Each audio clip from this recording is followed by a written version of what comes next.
Good morning student. हम लोग discuss कर रहे थे सम इम्पॉर्टेंट डेफिनेशंस। ठीक है, तो यहाँ जो हम आइसोमेरिज्म पढ़ रहे हैं उसमें ऑप्टिकल आइसोमेरिज्म पढ़ रहे थे। ऑप्टिकल आइसोमेरिज्म को समझने के लिए कुछ डेफिनेशन की ज़रूरत पड़ती है, तो अपन उसी को डिस्कस कर रहे हैं। यहाँ लास्ट में ले लिया था हमने सम इम्पॉर्टेंट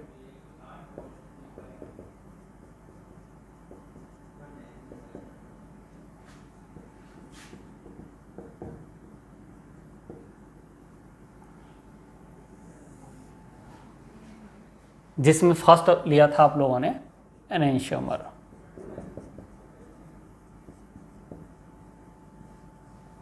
अच्छा, एनेंशियोमर को मैंने बता दिया था compounds which are mirror image but not super imposable.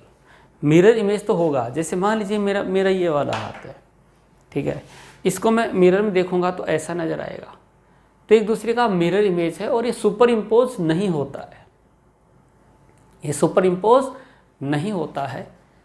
तो ऐसे कंपाउंड्स एनेंशियोमर होते हैं। जैसे अपना ये वाला हाथ, इस हाथ का क्या है, एनेंशियोमर है। Both are mirror image but not superimposable. अगर सुपर इम्पोज हो गए होते हैं एक दूसरे पर तो इस हाथ के ग्लव्स जो है आप इस हाथ में पहन सकते थे। तो ये बात, ये जो कॉन्सेप्ट है कि इस हाथ का जो ग्लव्स है वो इस हाथ में नहीं पहन सकते, वो ये बिल्कुल क्लियर कट कह रहा है कि दोनों अलग अलग हैं। दोनों हाथ क्या है, अलग हैं। और इनमें रिलेशन क्या है, इनमें रिलेशन है मिरर इमेज का, mirror image but not super imposable. तो इस तरीके से हम लोगों ने एनेंशियोमर भी डिस्कस कर लिया था। एनेंशियोमर में आप लोगों को ये बता दिया था कि इनके फिजिकल केमिकल प्रॉपर्टीज़ क्या होती हैं, सेम होती हैं। और लास्ट में बता दिया था कि फिजिकल केमिकल प्रॉपर्टी सेम है, मीन्स बॉइलिंग पॉइंट सेम है, मेल्टिंग पॉइंट सेम है। और जिन दो कंपाउंड्स के बॉइलिंग पॉइंट सेम होते हैं उनको आप लोग फ्रैक्शनल डिस्टिलेशन से सेपरेट नहीं कर सकते। तो इसी को अप्लाई करके एक क्वेश्चन बनता है जो कि हम एल्केन में पढ़ने वाले हैं और यहाँ भी एक क्वेश्चन कर लेते हैं। सिंपल लेकर मैं आपको समझाता हूँ, सिंपल क्वेश्चन लेकर समझाता हूँ। ये आपके पास है एन ब्यूटेन। एन ब्यूटेन का आप कर रहे हैं मोनोक्लोरिनेशन।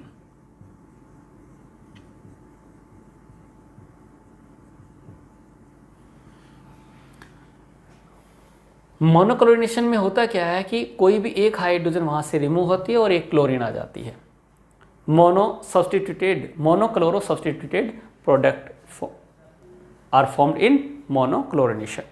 यहाँ मोनोक्लोरिनेशन में क्या होता है कि आप कोई एक हाइड्रोजन को हटाइए और वहाँ से क्लोरीन ऐड कर दीजिए तो मोनोक्लोरो प्रोडक्ट बनते हैं। तो यहाँ पर आपने क्या किया है, एन ब्यूटेन का मोनोक्लोरिनेशन करवाया है। मोनोक्लोरिनेशन करवाने से आपको यहाँ पूछा है total number of products, total number of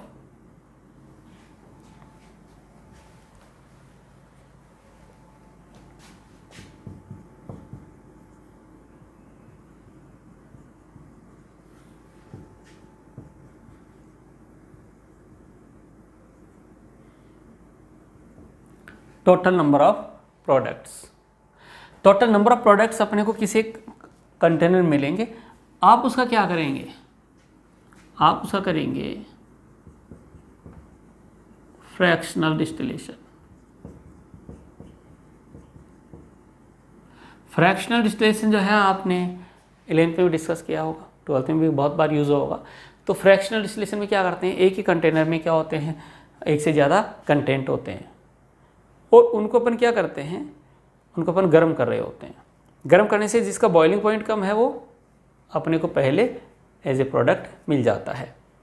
तो यहाँ आपको पूछा है total number of products P है और फ्रैक्शनल डिस्टिलेशन किया तो यहाँ मिला टोटल नंबर ऑफ फ्रैक्शंस।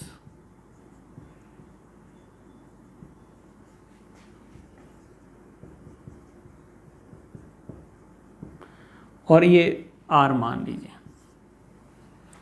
ये प्रोडक्ट नहीं है, ये टोटल नंबर है। R कोई नंबर है, कोई, जैसे आप ज़्यादा कंफ्यूज होते हैं, टोटल M और इसको मान लीजिए N, yes. Total number of products m है, टोटल नंबर ऑफ फ्रैक्शंस जो हैं वो मेरे पास n है। मैं आपको समझाता हूँ इस क्वेश्चन को, इसको समझने के बाद आपके बहुत सारे कॉन्सेप्ट्स क्लियर हो जाएंगे। बच्चों होता है क्या है, अपने पास कोई कंटेनर होता है, इस पर आप स्टैंड लगा दीजिए, लगा दिया, इसमें यहाँ थर्मामीटर भी होता है, ये थर्मामीटर होता है, यहाँ कॉर्क लगा सकते हैं, यहाँ से एक ट्यूब लगी होती है और यहाँ इस पर एक कंडेंसर जोड़ दिया जाता है। अपने को यहाँ अच्छा डायग्राम जो है वो बनाने का नंबर नहीं मिलेगा, इसका फ्लो चार्ट समझ में आ जाना चाहिए, ठीक है। यहाँ ये कंडेंसर है तो इसमें यहाँ से आप H2 भेजते हैं, ठीक है, और उसको यहाँ से हटा दिया जाता है, वो सिंक में चला जाता है, ठीक है। यहाँ से ये क्वेश्चन समझ में आए इसके लिए मैं ये बता रहा हूँ, ठीक है। अब होता क्या बच्चों कि जब आप यहाँ ब्यूटेन लेते हैं, इस मान लीजिए ये वाला कंटेनर है और इसमें आपने लिया N ब्यूटेन ले लिया। अब इसकी रिएक्शन आप क्लोरीन के साथ करवा देंगे, Cl2 in presence of sunlight. तो ऐसा करने से जो ब्यूटेन है उस ब्यूटेन की हाइड्रोजन रिप्लेस हो जाएंगे क्लोरीन से, फ्री रेडिकल सब्स्टिट्यूशन हो जाएगा यहाँ, और ऐसा होने से यहाँ टोटल प्रोडक्ट बनेंगे। अब टोटल प्रोडक्ट क्या बनेंगे, इसका देखिए N ब्यूटेन ये है मेरे पास, CH3 CH2 CH2 और ये CH3। इसमें जब आप मोनोक्लोरिनेशन करवाएंगे तो यहाँ क्लोरीन आएगी, एक प्रोडक्ट बन गया, यहाँ आएगी दूसरा प्रोडक्ट बन गया, यहाँ आएगी तो वही प्रोडक्ट बन गया उसका आइडेंटिकल, और यहाँ जब क्लोरीन आएगी तो इसका आइडेंटिकल बन गया। तो यहाँ से जो प्रोडक्ट्स बन रहे हैं वो क्या हैं, CH3 CH2 CH2 CH2 एक Cl, एक ये बन गया। सेकंड वाला ये बन गया CH3 CH2 CH और ये CH3 और ये Cl। अपनी नज़र में ये प्रोडक्ट बन गए। तो यहाँ जो M प्रोडक्ट बनेंगे इस कंटेनर में, जब आपने इन दोनों को मिक्स किया और रिएक्शन करवाई तो यहाँ प्रोडक्ट M कौन कौन से बने, CH3 और ये Cl, एक ये बन गया।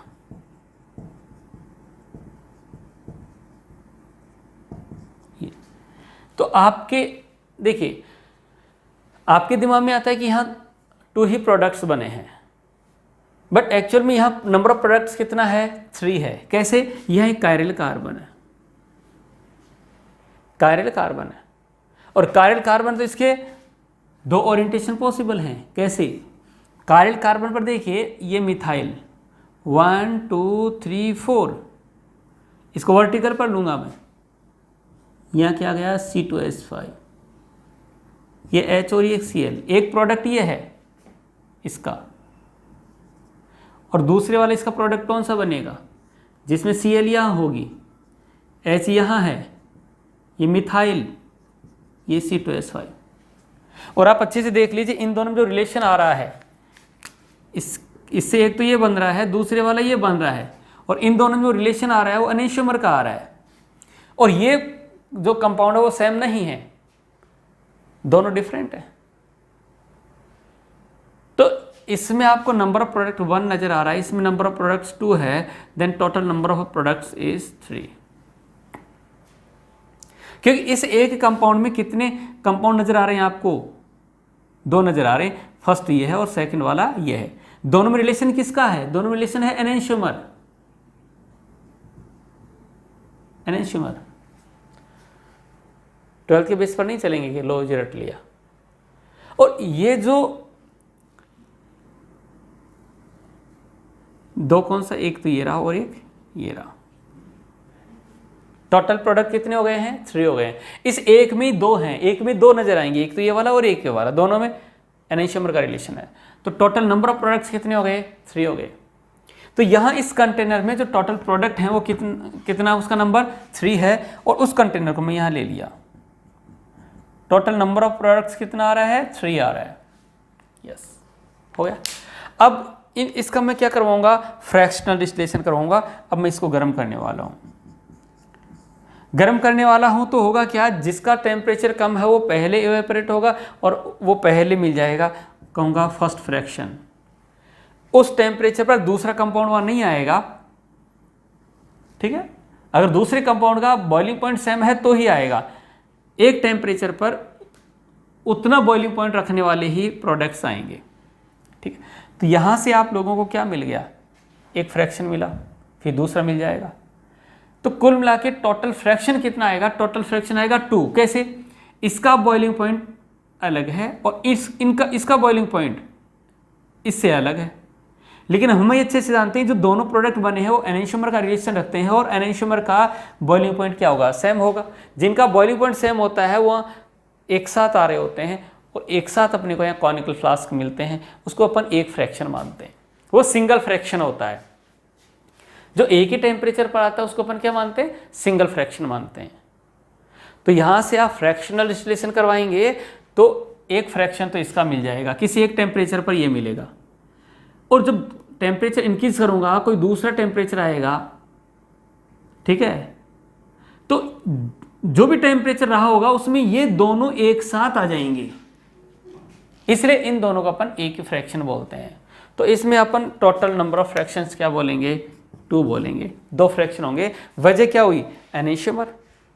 वजह क्या है, enantiomer, because enantiomer have same boiling point. तो टोटल नंबर ऑफ फ्रैक्शन कितना हो गया है, 3 हो गया है। इस टाइप से अपने पास जो है क्या निकल कर आया था, एनेंशियोमर। एनेंशियोमर कंप्लीट हुआ। अब डिस्कस करेंगे diastereomer. Next definition is डायस्टियोमर।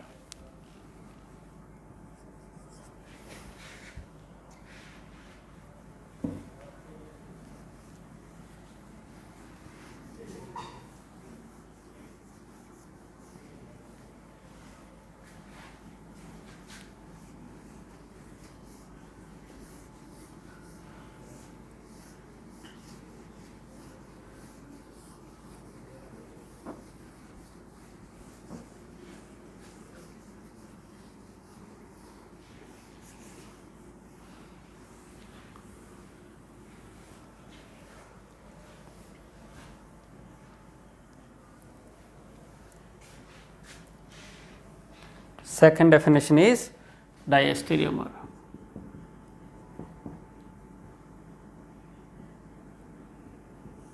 Yes. Diastereomer भी क्या है, आइसोमर्स हैं, ऑप्टिकल आइसोमर्स हैं, पर होंगे कौन। यस, देखो ध्यान से सुनिए आप। एनेंशियोमर की फर्स्ट कंडीशन क्या है, सेम मॉलिक्यूलर फॉर्मूला। इस बात को हम दोबारा बोलेंगे नहीं, ये तो अंडरस्टूड है। आप मान लीजिए कंपाउंड विच है सेम मॉलिक्यूलर फॉर्मूला, ये तो आइसोमेरिज्म कहीं भी कोई सी भी आ रही है, दुनिया की कोई सी भी आइसोमेरिज्म आए, ये तो सब में कॉमन होगा ही होगा, ठीक है। अब डायस्टियोमर में 2 आइसोमर होंगे और उनमें कुछ न कुछ डिफरेंट होगा, वो किस वजह से होगा, ठीक है। देखो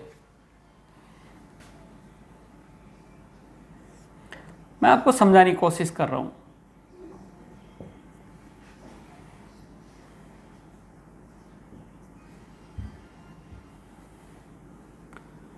एग्जाम्पल कुछ भी ले सकते हो आप लोग।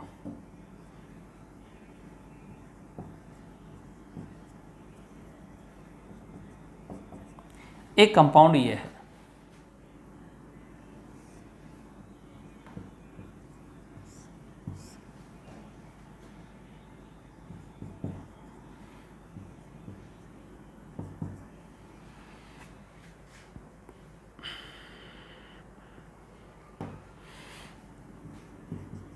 देखो जरा इन दोनों कंपाउंड को देखो, और आप देख रहे बताओ क्या ये मिरर इमेज हैं,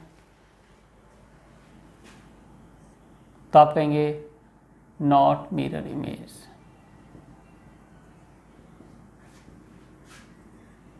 not mirror image, mirror image नहीं है। मिरर इमेज कब होता है? जब यह मिरर रखता हो और पता चलता कि इसको मिरर में देखने पर ऐसा नज़र आता है वो है, तो वो मिरर इमेज होता। ये दोनों कंपाउंड मिरर इमेज नहीं है। ये क्या मैं इस कंपाउंड को इसके ऊपर सुपर इम्पोज कर सकता हूँ? पता चला COOH सुपर इम्पोज हुआ, मिथाइल भी सुपर इम्पोज हो गया, OH और ये H भी सुपर इम्पोज हुआ, पर इस OH पर OH नहीं आया क्योंकि इस OH पर कौन आ रहा है? H। तो इन दोनों कंपाउंड का रिलेशन देखो, क्या ये सुपर इम्पोज हो रहे हैं? Not super imposable.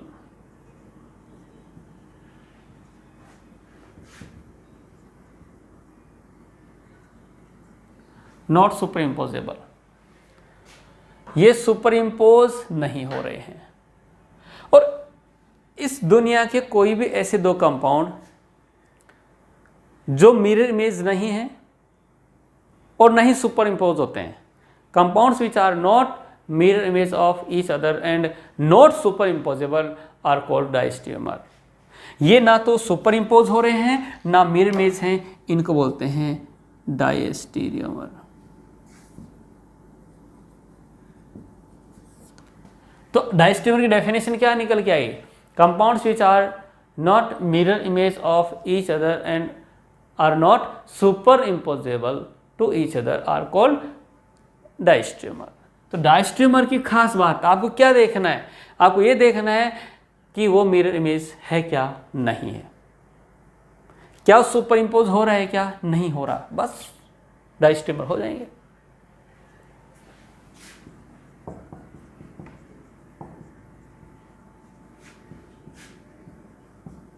डायस्टेरियोमर हो गया ये। यस, अब देखिए डायस्टेरियोमर भी अपने पास जो है 12th में तो यही आते हैं, यही डायस्टेरियोमर। लेकिन कंपटीशन में डायस्टेरियोमर को 2 ग्रुप में डिवाइड करके और उन टर्म को यूज में लिया जाता है, ज्योमेट्रिकल डायस्टेरियोमर एंड ऑप्टिकल डायस्टेरियोमर। तो यहाँ डायस्टेरियोमर को 2 ग्रुप में डिवाइड किया है। यहाँ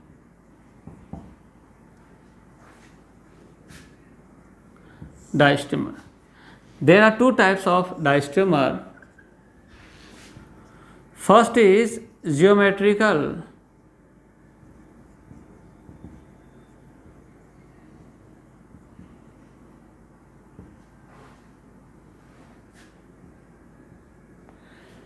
First is geometrical diastereomer, second is optical.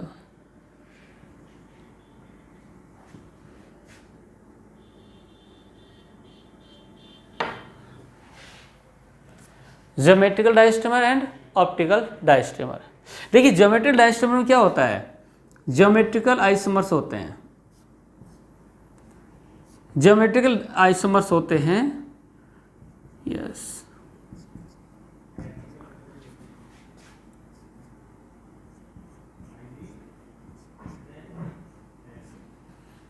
यह कौन आ रहा है? CH3, ये H और ये H। इन दोनों कंपाउंड्स को देखिए आप, क्या मैं इसको इसके ऊपर सुपर इम्पोज कर सकता हूं? नहीं हो रहा है। क्या ये एक दूसरे का मिरर इमेज है? नहीं है। ये दोनों कंपाउंड ना तो एक दूसरे के मिरर इमेज हैं और ना ही सुपर इम्पोज हैं। तो ऐसी कंडीशन में जब सुपर इम्पोजेबल भी नहीं हो रहे हैं, मिरर इमेज भी नहीं है, तो उनको अपन बोलते हैं डायस्टेरियोमर। और ये डायस्टेरियोमर ज्योमेट्रिकल आइसोमर्स में शो करते हैं, तो इनको बोल देते हैं geometrical diastereomers. Both isomers are geometrical isomer which are not superimposable. Clear हुआ? ये है ज्योमेट्रिकल डायस्टेरियोमर। अब बात करते हैं ऑप्टिकल की। ऑप्टिकल में कायरल कार्बन लेते हुए इस टाइप से चेंज कर सकते हैं। एग्जाम्पल देखो, COOH, COOH, H, H, OH और OH। दूसरा कंपाउंड है जिससे रिलेशन बताना है, उसमें एक चेंज हो गया, ये OH इसके साथ H आ गया, ये OH और ये H, COOH अपनी जगह ही है। अगर इन कंपाउंड में रिलेशन पूछे कि कंपाउंड में क्या रिलेशन है, तो compounds are optical diastereomers. Compounds are optical diastereomers. ठीक है बच्चों, तो इस तरीके से अपने पास डायस्टेमर्स निकल कर आ रहे हैं। ठीक है, क्या निकल कर आ रहे हैं? डायस्टेमर। डायस्टेमर क्या है? Compounds which are not mirror image of each other and are not superimposable are called diastereomer. ठीक है बच्चों, इन डायस्टेमर की खास बात क्या है? इनके फिजिकल प्रॉपर्टीज सेम नहीं होती हैं, इनकी केमिकल प्रॉपर्टीज सेम नहीं होती हैं। फिजिकल प्रॉपर्टीज डिफरेंट होने का मीनिंग ये होता है compounds have different boiling point. Boiling point different होगा। डायस्टेमर का जो बॉइलिंग पॉइंट है वो क्या है? डिफरेंट है। नहीं आया समझ में? और डिफरेंट बॉइलिंग पॉइंट होने की वजह से उनको फ्रैक्शनल डिस्टिलेशन से सेपरेट किया जा सकता है। याद रखो, जिनका बॉइलिंग पॉइंट डिफरेंट है उनको फ्रैक्शनल डिस्टिलेशन से सेपरेट किया जा सकता है। तो आप कह सकते हैं डायस्टेमर have different physical and chemical properties, so they cannot separated by fractional distillation. So they cannot be separated by fractional distillation, नहीं किया जा सकता उनको। तो यहाँ ये दोनों हैं, फ्रैक्शन कितना मिलेगा? 2 मिलेगा। ये अपने आप को अलग टेम्परेचर पर सेपरेट करेगा, ये अपने आप को अलग टेम्परेचर पर सेपरेट करेगा। तो जो फ्रैक्शन मिलेगा हर एक बॉइलिंग पॉइंट पर जो है आपको अलग फ्रैक्शन मिलेगा। तो इस तरीके से अपने पास ये डायस्टेमर्स निकल कर आते हैं। ये अपने को पता होना चाहिए, डेफिनेशन पता होनी चाहिए। दूसरी बात ये पता होनी चाहिए कि ये जो है इनके बॉइलिंग पॉइंट क्या होते हैं? डिफरेंट होते हैं। ठीक है, इन दोनों का बॉइलिंग पॉइंट डिफरेंट है। अगर एक ही जगह मिक्स हो रखे हैं, दोनों को सेपरेट करना है तो आप क्या करेंगे? फ्रैक्शनल डिस्टिलेशन करवा देंगे। एक फ्रैक्शन इसका आएगा, दूसरा इसका आ जाएगा। ठीक है, ये था क्या? डायस्टेमर। इसके बाद में अपने पास आता है एक एग्जाम्पल जो ये बताएगा कि भाई कौन डायस्टेमर है, कौन एनेंटियोमर है।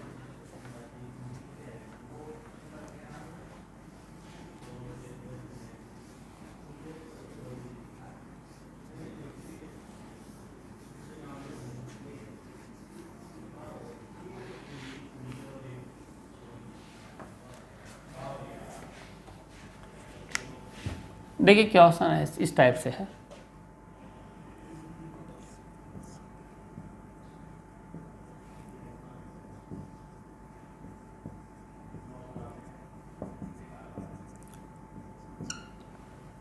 ये फर्स्ट कंपाउंड है।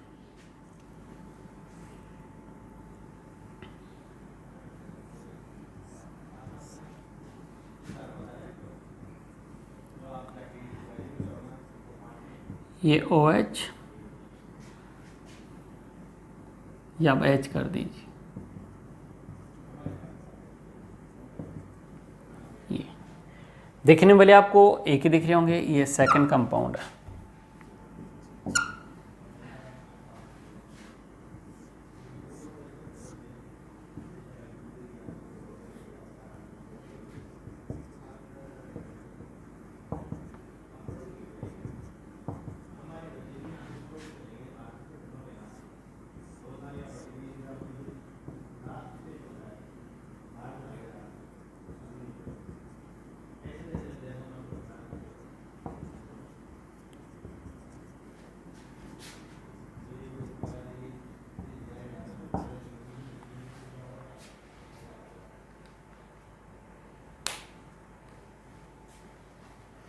देखो बच्चों, इन कंपाउंड्स को देखिए आप।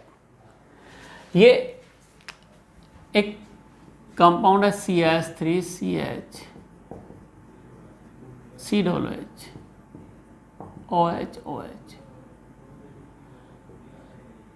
यस, 2 कायरल कार्बन है। 2 कायरल कार्बन को लेकर यहाँ इसके 4 डिफरेंट ओरिएंटेशन रिप्रेजेंट किए गए हैं। मैंने अभी तक आपको दो ही बताए हैं, एक बताया है एनेंशियमर, दूसरा बताया है डायस्टेमर। कंपाउंड को देखकर without nomenclature, without RS nomenclature, जिसको मैंने बताया नहीं है, डायरेक्ट मॉलिक्यूल देखकर आपको ये पता लगाना है कि इन दोनों में रिलेशन एनेंशियमर का है कि डायस्टेमर का। Find the enantiomer and diastereomer. ठीक है, तो फर्स्ट रिलेशन, फर्स्ट सेकंड में क्या रिलेशन है, दो में बताना है एनेंशियमर डायस्टेमर, बाकी मैंने आपको बताया नहीं है और बाकी बताना भी नहीं है। फर्स्ट सेकंड में क्या रिलेशन है, एनेंशियमर है कि डायस्टेमर है। देखो आप फर्स्ट सेकंड को देखूंगा तो देखिए क्या बन गया, मिरर इमेज।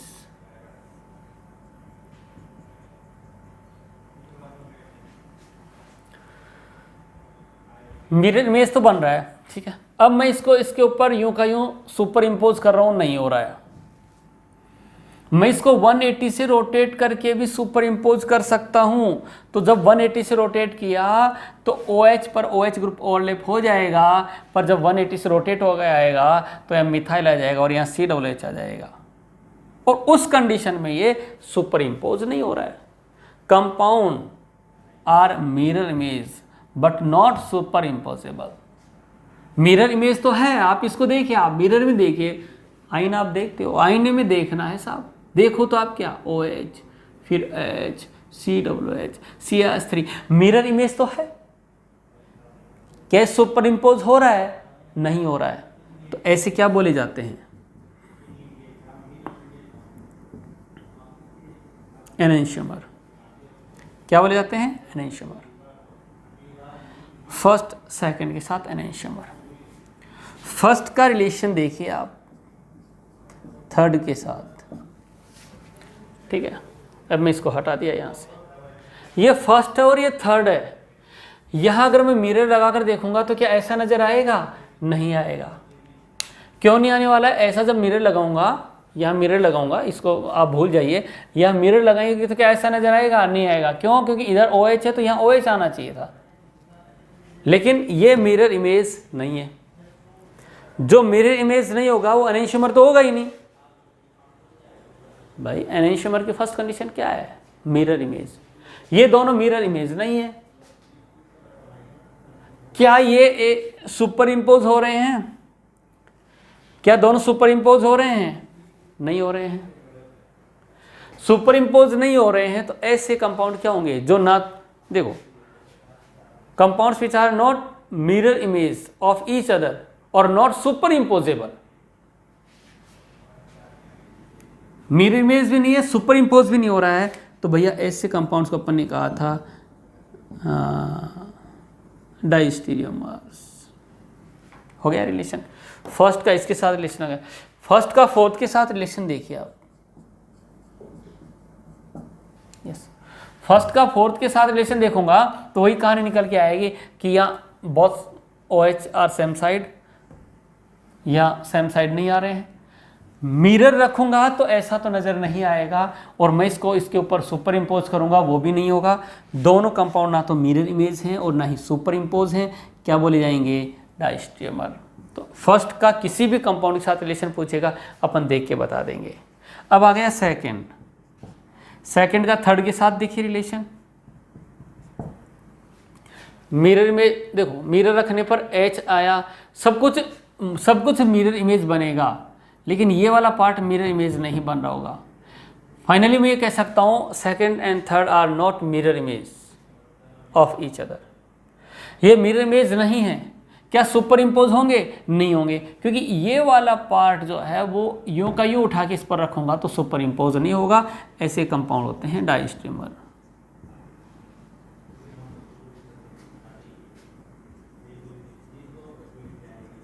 डायस्टेमर हो गया। ये वाला इसके साथ देखेंगे तो ये भी ऐसी कहानी है, मिरर इमेज भी नहीं है, सुपर इम्पोज भी नहीं है। तो सेकंड का जो रिलेशन है फोर्थ के साथ वो भी डायस्टेमर का है। अब देखिए थर्ड वाले को देखिए आप, थर्ड वाले का रिलेशन देखिए फोर्थ वाले के साथ। थर्ड और फोर्थ वाले में देखूंगा तो देखिए आप, यह मिरर रख दिया, मिरर इमेज बन रहा है। यस, मिरर इमेज बन रहा है, और इसको यूं का यूं उठा के या 180 से रोटेट करके इस पर सुपर इम्पोज करने की कोशिश कर रहा हूँ तो सुपर इम्पोज नहीं हो रहा है। Both compounds are mirror image but not superimposable are called enantiomer. तो थर्ड का फोर्थ के साथ रिलेशन होगा वो क्या होगा, एनेंशियोमर होगा। तो इस टाइप से आप लोगों को एनेंशियोमर एंड डायस्ट्रोमर बहुत अच्छे से क्लियर हो जाना चाहिए। एनेंशियोमर के बॉइलिंग पॉइंट सेम रहते हैं, डायस्ट्रोमर के बॉइलिंग पॉइंट डिफरेंट होते हैं। एनेंशियोमर सेम बॉइलिंग पॉइंट पर आ रहे होते हैं तो सेम फ्रैक्शन बनाते हैं, ठीक है। और ये हमने प्रैक्टिस कर लिया है एनेंशियोमर डायस्ट्रोमर पहचानना। थर्ड जो डेफिनेशन आएगी वो है मीजो कंपाउंड।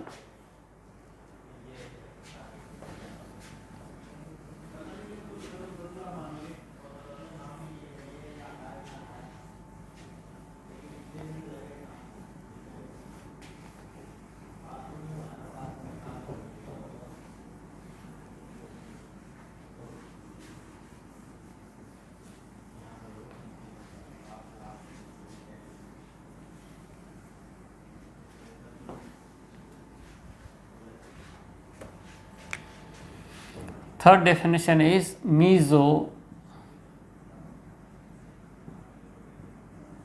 compound। बच्चों मीजो कंपाउंड क्या है? मीजो कंपाउंड आइसोमेरिज्म नहीं है। मीजो कंपाउंड एक कंपाउंड का टाइप है जिसमें एक से ज्यादा कायरल कार्बन होता है। Compound which have more than one chiral carbon और compound which have two or more than two chiral carbons। Meso compound की फर्स्ट कंडीशन क्या है? मीजो कंपाउंड की फर्स्ट कंडीशन है कंपाउंड विच हैव टू और more than two chiral carbons. First condition, अगर किसी में दो या दो से ज्यादा कायरल कार्बन नहीं है वो मीजो नहीं हो पाएगा। सिंगल कायरल कार्बन वाला कंपाउंड मीजो नहीं होगा। कायरल कंपाउंड का फर्स्ट कंडीशन क्या है?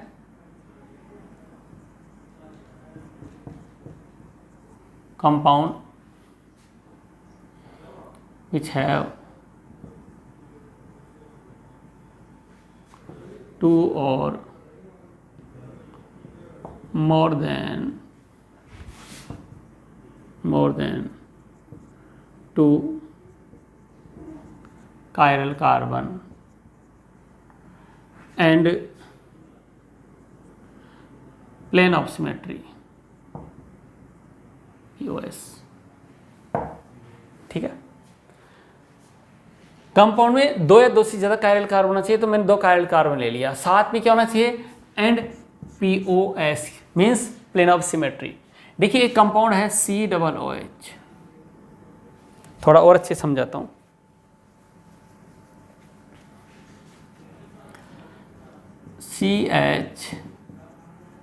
COOH यस, इस कंपाउंड को आप टार्ट्रिक एसिड बोलते थे, टार्ट्रिक एसिड, ठीक है। और इसमें भी आप बनाना चाहते हो मीजो टार्ट्रिक एसिड। तो मीजो के लिए देखिए इसमें कायरल कार्बन कितना आ रहा है? 2 आ रहा है। तो आप क्या करेंगे? 2 क्रॉस बना दीजिए, बना दिए। अब इसको मीजो बनाना है तो 1 2 3 और 4, फर्स्ट वाला COOH, लास्ट वाला कौन है? COOH। अब सेकंड वाले पर देखिए, सेकंड वाले पर एक H है, दूसरा OH है। मैंने यहाँ OH लिख दिया और यहाँ H लिख दिया। थर्ड वाले पर एक H है, दूसरा OH है। अगर मैं यहाँ H लिखता हूँ तो ये मीजो नहीं बन पाएगा, लेकिन यहाँ OH और यहाँ H लिख दिया तो इसमें देखिए आप लोगों को एक प्लेन ऑफ सिमेट्री नजर आएगी। ये plane of symmetry POS, plane of symmetry नजर आ गई। तो अब ये कंपाउंड देखिए इसमें कायरल कार्बन कितना है? 2 आ रहा है। कंपाउंड विच है 2 और more than 2 chiral carbon and have plane of symmetry, POS भी रखता है। तो ये जो कंपाउंड था ये टार्ट्रिक एसिड था, तो इसको आप क्या बोलेंगे? Meso tartaric acid. यस, ये मीजो कंपाउंड होते हैं। क्या होते हैं? ये मीजो कंपाउंड होते हैं। क्लियर हुआ? तो इस टाइप से अपने पास आ गया meso compounds. Meso compounds are optically inactive. Yes, second,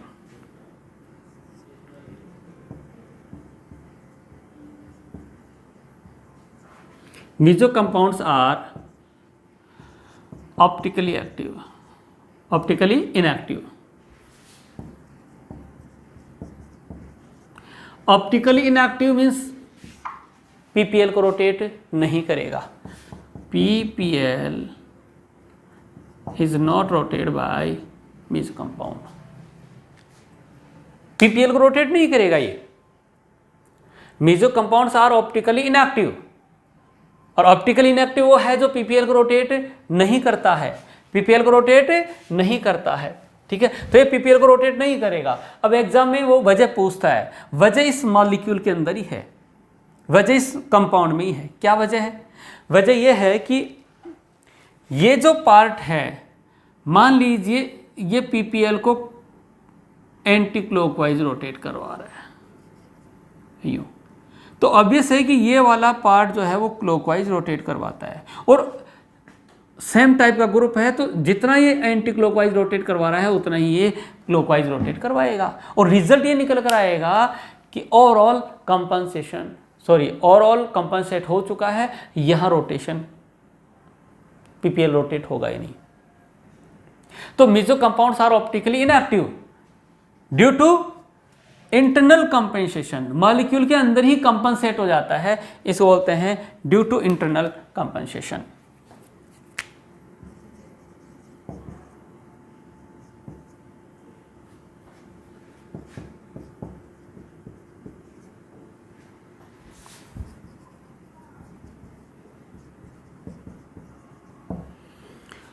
molecule अंदर से कंपनसेट हो रहा है, ये एंटी क्लॉकवाइज रोटेट करवा रहा है, लाइट से इंटरेक्ट होके ये उसको क्लॉकवाइज रोटेट करवा रहा है, रिजल्ट जीरो निकल कर आता है। और पीपीएल जो कंपाउंड पीपीएल को रोटेट नहीं कर पा रहा है वो ऑप्टिकली इनएक्टिव होता है, जो पीपीएल को रोटेट करवा देता है भले कितना ही करो वो ऑप्टिकली एक्टिव होता है। तो मीजो कंपाउंड जो है, मीजो कंपाउंड आपके पास क्लियर हो गया होगा, ये दो कंपाउंड का रिलेशन नहीं है, कंपाउंड के अंदर की प्रॉपर्टी है, और अंदर की प्रॉपर्टी ये है कि कंपाउंड विच हैव 2 और more than 2 chiral carbons and plane of symmetry, ठीक है, आर कॉल्ड मीजो कंपाउंड। ये मीजो कंपाउंड हो गया, ये मैंने एग्जाम्पल लिया, ये मीजो टार्ट्रिक एसिड है। और आप देखो कि मीजो कंपाउंड जो है वो ऑप्टिकली इनएक्टिव है, वो पीपीएल को रोटेट नहीं करेगा। वजह क्या है? Internal compensation. उसके अंदर ही जो हाफ पार्ट है वो एंटी क्लॉकवाइज रोटेट करवा रहा होगा, तो रिमेनिंग वाला क्लॉकवाइज रोटेट करवा रहा होगा। ठीक है, अगर ये पार्ट वाला क्लॉकवाइज रोटेट करवाता है तो ये एंटी क्लॉकवाइज रोटेट करवा रहा होगा, और रिजल्ट जीरो निकल कर आ रहा होता है। तो इस तरीके से मीजो कंपाउंड्स ऑप्टिकली इनएक्टिव होते हैं। ठीक है, या फोर्थ जो डेफिनेशन आएगी वो है racemic mixer.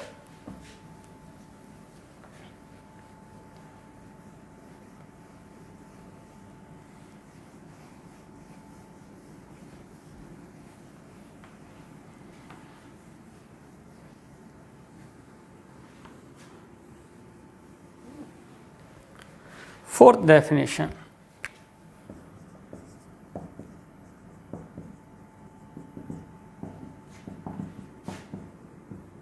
Yes, racemic mixture दो कंपाउंड का मिक्सचर है। देखिए ये COOH, ये CH3, ये OH और ये H। अगर मैं इसका मिरर इमेज बनाऊंगा, इसका मिरर इमेज बनाऊंगा तो ऐसा बनेगा।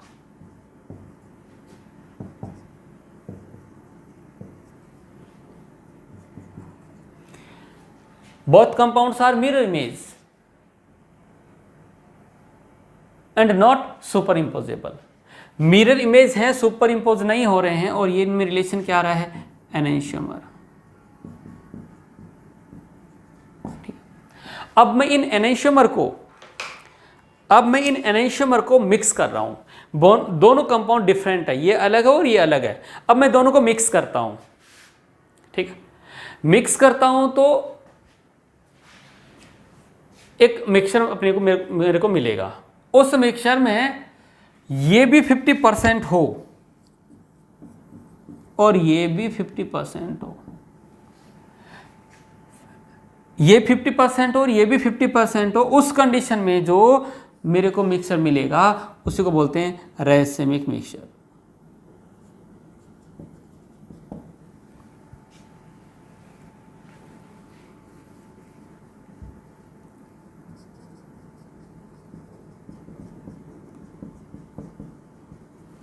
रैसेमिक मिक्सचर।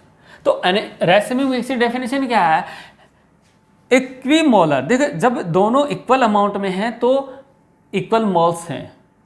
देखिए जब नंबर ऑफ मोल्स सेम होते हैं तो नंबर ऑफ मॉलिक्यूल्स भी सेम होते हैं। ये आपने 11th में चैप्टर नंबर 1 में ही पढ़ा होगा, मोल कॉन्सेप्ट में। नंबर ऑफ मोल्स इक्वल है तो नंबर ऑफ मॉलिक्यूल्स भी इक्वल होंगे, ठीक है। और जब मॉलिक्यूलर सेम आ रहा है तो मास भी दोनों का सेम होगा। तो यहां ये कह सकता हूं equimolar mixture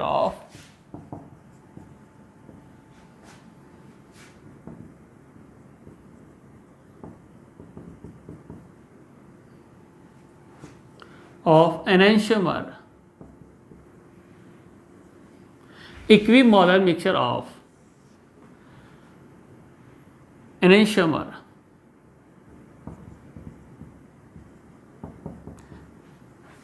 is called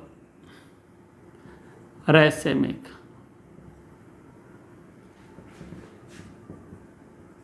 mixture, ठीक है। जो मेरे पास एनेंशियोमर होते हैं, इन एनेंशियोमर का जो इक्वल अमाउंट वाला मिक्सचर है, इक्विमोलर मिक्सचर है, उसी को अपन क्या बोलते हैं? रैसेमिक मिक्सचर, ठीक है। ये 50% होना चाहिए और ये 50% होना चाहिए, ऐसी कंडीशन में रैसेमिक बनता है। अब रैसेमिक, देखो एनेंशियोमर की खास बात क्या है? एनेंशियोमर की खास बात हमेशा ध्यान रखना, एक एनेंशियोमर लाइट को यानी पीपीएल को क्लॉकवाइज रोटेट करवा रहा है, तो उसका जो मिरर इमेज होगा वो एंटी क्लॉकवाइज रोटेट करवाएगा, और उनके लिए जो रोटेशन है वो उनका मैग्नीट्यूड सेम आएगा। ये क्लॉकवाइज रोटेट करवा रहा है, ये उतना ही एंटी क्लॉकवाइज रोटेट करवाएगा। ये बात ध्यान रखने वाली है, ठीक है। एनेंशियोमर की खास बात क्या है? एनेंशियोमर की खास बात है कि एक आइसोमर अगर पीपीएल को क्लॉकवाइज रोटेट करवा रहा है तो दूसरा आइसोमर जो है वो एंटी क्लॉकवाइज रोटेट करवाएगा, और उतना ही करवाएगा। मान लीजिए ये मेरे पास रोटेशन कितना कर रहा है? ये -30 डिग्री का कर रहा है, सॉरी प्लस का 30 डिग्री का कर रहा है, तो ये एंटी क्लॉकवाइज -30 डिग्री का करेगा। ये इनकी खास बात होती है। अब देखिए ये दोनों इक्वल अमाउंट में हैं, तो मुझे पता है कि जब जितने मॉलिक्यूल इसके हैं उतने मॉलिक्यूल इसके हैं, तो जितना ये क्लॉकवाइज रोटेट करवाएगा उतना ये एंटी क्लॉकवाइज करवाएगा। तो यहां पर देखिए मैं एक कंटेनर लेता हूं, ठीक है। उस कंटेनर में मैं अगर यही ले रहा हूं, एक मॉलिक्यूल इसका लिया तो पीपीएल को किधर रोटेट करवाएगा? क्लॉकवाइज। इसके मैंने 5 मॉलिक्यूल लिए तो भी क्लॉकवाइज, ठीक बात। अब उसमें मैंने इसका एक मॉलिक्यूल मिला दिया, इसके 5 मॉलिक्यूल, इसका एक मॉलिक्यूल, अब भी रोटेशन कैसे आएगा? क्लॉकवाइज, क्योंकि इसके 5 हैं, इसका एक ही है, तो एक मॉलिक्यूल एक को कंपनसेट कर देगा, 4 का क्लॉकवाइज आएगा। फिर मैंने इसके 5 मॉलिक्यूल, इसके 2 मॉलिक्यूल मिलाए तो भी क्लॉकवाइज आएगा, क्योंकि इसका रोटेशन ज्यादा आएगा। इसके मैंने 5 मॉलिक्यूल मिला दिए, इसके भी 5 मॉलिक्यूल मिलाए, अब जो है ना तो क्लॉकवाइज रोटेशन होगा ना एंटी क्लॉकवाइज। लेकिन इसके 5 मॉलिक्यूल और इसके 10 मॉलिक्यूल मिला दिए तो उस मिक्सचर में जो रोटेशन आएगा वो एंटी क्लॉकवाइज निकल कर आएगा। तो हम भारी तौर से इनको मिलाकर मिक्स करके और रोटेशन को चेंज कर सकते हैं, और जब ये इक्वल अमाउंट में आते हैं तो फिर रोटेशन 0 निकल कर आता है। तो यहां समझने वाली बात क्या है कि जो रैसेमिक मिक्सचर होता है, रैसेमिक मिक्सचर